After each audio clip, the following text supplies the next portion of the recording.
Should you pull guard if you're doing jiu-jitsu? So I got Rob Bernacki here today. We've never actually talked about this. I think we're on the same page, but we never know. We could end up violently disagreeing on this. What are your thoughts? My thoughts are that absolutely you should pull guard. If I have mentioned this in the past, I think I may have mentioned it when we talked about competition, which is the last thing you want to do as a white belt in jiu-jitsu is go to a tournament and spend 5 minutes doing bad judo. Exactly. Okay. So, if you're there to compete in the Brazilian jiu-jitsu rule set, then absolutely you should pull guard. If you are going to compete in a no-gi sub-only rule set, definitely you should pull guard, because the amount of effort and energy expended on getting a takedown in a no points, completely wasted. It's very, very difficult to get a takedown directly into side control, so you're going to take a guy down and beat his guard. Totally not worth it. As a combatant, if you're doing MMA, then you should not pull guard. Right. Right. If you're doing MMA, MMA, there's a vast difference. It has been done successfully, but I think those are the exceptions rather than the rule. Absolutely. When there was a huge discrepancy. Yeah. If we're talking about any circumstance where punches to the face are a thing, self-defense or MMA, you shouldn't be pulling guard. And again, depending on your skill set and your skill level, I mean, personally, if I got into a quarrel with a drunken gentleman at a bar, I would have no problem pulling guard. I'm pretty sure I could Imanari to a heel hook before he knew what was going on, right, or whatever other crazy thing I might want to do. Well, you don't want to train for the lowest common denominator. Exactly. So, could I? Yes. Would I? Maybe not. Furthermore to that point, I don't believe that you should pull guard so much as you should pull a sweep. So I wouldn't be so much an advocate of getting a grip and pulling guard and then hanging out here and playing De La Hiva guard. Right? What I would be an advocate of, we just got to move over here a little bit, is as soon as I get my grip, for one, always making an effort to break your opponent's alignment. This goes for takedowns or not. So it's Kazushi and Judo, where you're off balancing me and then throwing me, you're off balancing me and then pulling guard. I certainly don't want to make a grip and then pull guard. One, it's more obvious, and two, I'm pulling guard against an opponent who's in perfect alignment, right, and there are no subsequent threats. So if I make my initial grip, I'm pulling you forward to draw a reaction, which means that you will either posture up, and I may be able to come in on a takedown if I know one, or you will stay down, but I'll get to pull into an immediate off-balancing that may result in an initial sweep, depending on the pull that I happen to favor. And you're using the momentum that you've, standing to the ground. Yes. You do have potential energy. Exactly. So you can, the easiest example there is tomonage, the judo throw where you're throwing the guy over your head. Yeah.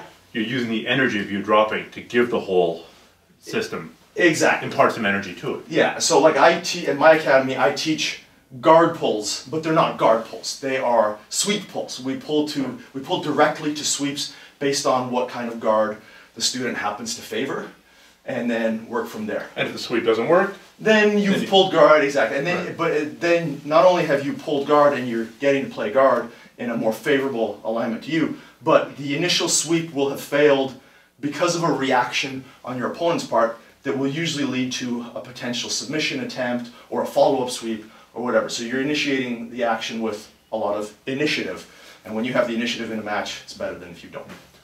I'm going to say there are at least two other factors that we need to consider here. Number one is that training takedowns, although it's important for self-defense, although it's important for MMA, and possibly important for jiu-jitsu or submission grappling, they're very time-intensive to learn, and is also inherently much more dangerous. Because anytime that you're falling through the air, if you're sweeping me, typically one of us is down, one of us is up. The sort of average height of both of our bodies is somewhere between 1 and 2 feet on the ground. Right now, we're standing, our center of gravities are, 3-4 feet up, and if you do the perfect judo throw, you're hoisting me through the air, I'm going to go up to the height of 6 feet, and I'm going crashing down. Exactly. And then you're going to do that to me if we're drilling, and the odds of one of us getting hurt, either training that or just drilling that, are just astronomically higher than the ground. Not only that, if you look at, again, the training and how competitive it can be, certainly when it comes to wrestling takedowns, you see people turning their back and posting their hands a lot to avoid a takedown. And again, if you have people who aren't familiar, or are familiar but aren't temperamentally inclined to go lighter in the development stages. And so what I mean is, beginners tard out, is what I'm saying. So having a bunch of beginners starting out doing wrestling is much more likely to cause an injury. I prefer, and I do teach takedowns at my academy, I prefer to teach takedowns to people that have shown the commitment of competing.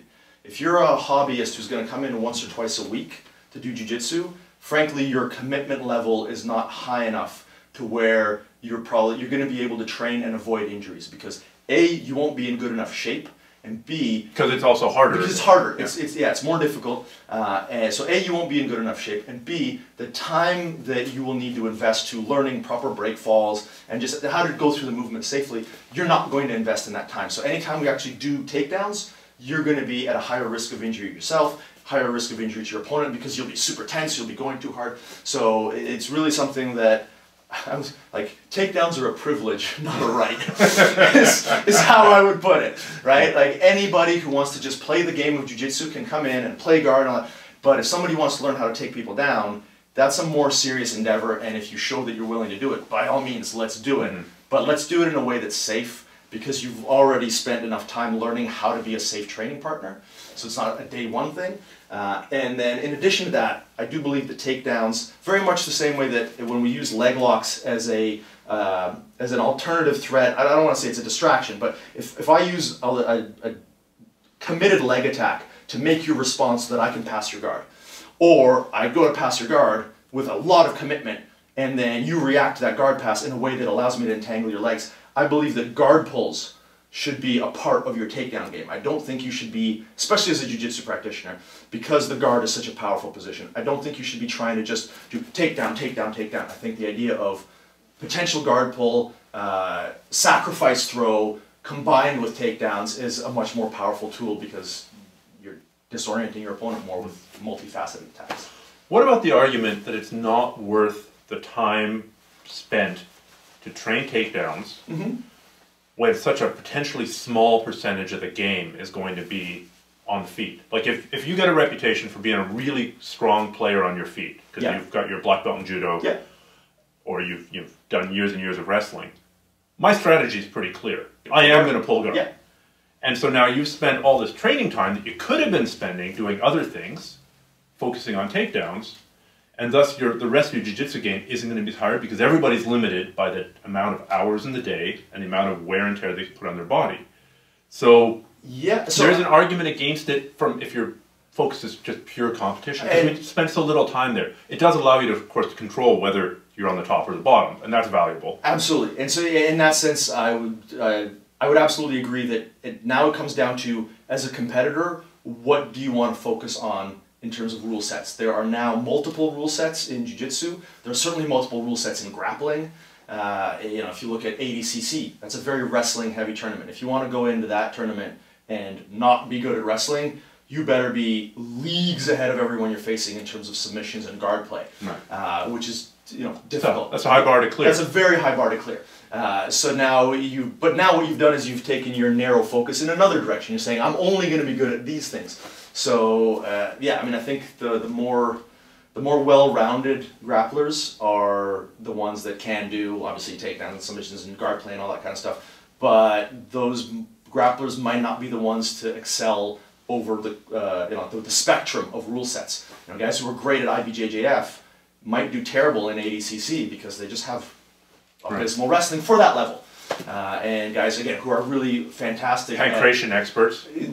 Exactly. So depending on your particular preference for rule set, getting really good at takedowns is maybe not something you want to invest your time in. If you want to do either ADCC, MMA, or have a predilection towards the self-defense side, I think that as a black belt you should be able to effectively take people down at your level. And hope that I live up to that standard. But yeah, I'm a huge advocate of pulling guard. I spent a few matches in competition where I was like trying to get a takedown, and then I realized, like, what am I doing? This is a jiu-jitsu match. I'm not going to try to beat this guy in judo rules. I'm going to pull guard. So. Yeah, and let's find out who's better. Yes, exactly. Right? Yeah. I mean, if you pull guard and the guy smashes your guard, passes you, and chokes you out, well, at least he beat you doing what you've been training. Exactly. So, well, let's, just before we go, just brainstorm a little bit. What do you think the main technique, if somebody's going to put a unit of energy into takedowns, either for self-defense purposes or MMA, or even just jiu-jitsu. Yeah. What are some of the takedowns they should focus on? I'm single leg, double leg. I think that's fairly clear from wrestling. Yeah, from a wrestling perspective, single leg, double leg. From a judo perspective, a gi perspective, I would invest heavily in the collar drag single. There's a even though that would get you kicked out of every judo tournament now. Yes, yeah, which is ridiculous. But again, if you with a gi, there's a recent match between Yuri Simões and Travis Stevens. Travis Stevens is an awesome judoka, and Yuri Simões is a jiu-jitsu guy. And I think the smart money going into that match was there's not a chance in hell that Yuri takes Travis down, and yet he absolutely did, hitting collar drag to single leg. So I think that's one of those movements that you can invest a lot of time in, that, unless you want to strictly compete in judo rule set. But if you want to invest in a takedown for the Brazilian Jiu-Jitsu rule set, then the collar drag is a good takedown that, if you're working that single double for no-gi, is now going to work very easily within what you're already doing. Whereas if you try to learn like actual throws, if you're trying to learn like an ippon seoinage or uchimata, then for one, you've got to get your hips in a hell of a lot closer, which is kind of tricky to do, especially against jiu-jitsu guys who just start like this. Yeah. Whereas getting the collar grip and attempting the collar drag is a really great way to set up guard pulls and ankle picks. So I would say collar drag to single, and then fake guard pull to ankle pick, or collar drag to ankle pick. Those are the two takedowns that I think you're going to get the most mileage. And I'd say from a self-defense perspective, because most of the time in a self-defense situation, you're not, I mean, if you're grappling a completely naked male, then you've really gone to the wrong part of town. Maybe there's a leather harness. Or the right part of town, depending on... But I think something like the Osorogari, like that does work without a ton of training. I mean, to pull it off against a high-level judo guy and a high-level jiu-jitsu guy, that's pretty challenging. But I don't think it's as high a skill investment required as for something like an uchimata. And then maybe a sacrifice throw or two. I mean, if you're skilled in jiu-jitsu, the risk of doing a tomonage or a sumigaeshi... Sumigaeshi, I would actually say, is the other throw that I've built a huge amount of my arsenal around, because I don't mind somebody grabbing a single leg or grabbing my hips, especially if you incorporate the kimura in the sumigaeshi. And another thing I guess I should probably bring up is, I think that if you are going to devote a fair bit of time to developing a takedown game, even if you want to make it really narrow with just those things that we've talked about, then before you even bother with the takedowns, invest some time in hand fighting. Yes. And learning how to create proper angles with your attacks. Hand fighting for no-gi, grip fighting for gi. Yes, and proper level changes in head fighting, right? So, like, if you look at any good wrestling coach will usually tell you that, like, your hands, your head, and then the hips. Like, I should never just give you my hips. So I want to make you get past my hands and my head. So the hand fighting and the head fighting that will give you the angle, that will pay off hugely in your jiu-jitsu. Even if you only ever pull guard, the ability to hand fight once you have pulled guard is going to determine whether or not you're playing guard or defending a guard pass. So I would say, even before you ever invest in takedowns, invest in hand fighting and head fighting. Awesome. All right. Well, unfortunately for the people listening, we didn't actually have that many disagreements about this. So they've got two people pontificating from the same pulpit on the same topic with the same opinion. But whatever. They don't like it, they can get their money back. Exactly. Awesome. Thanks so much, Rob.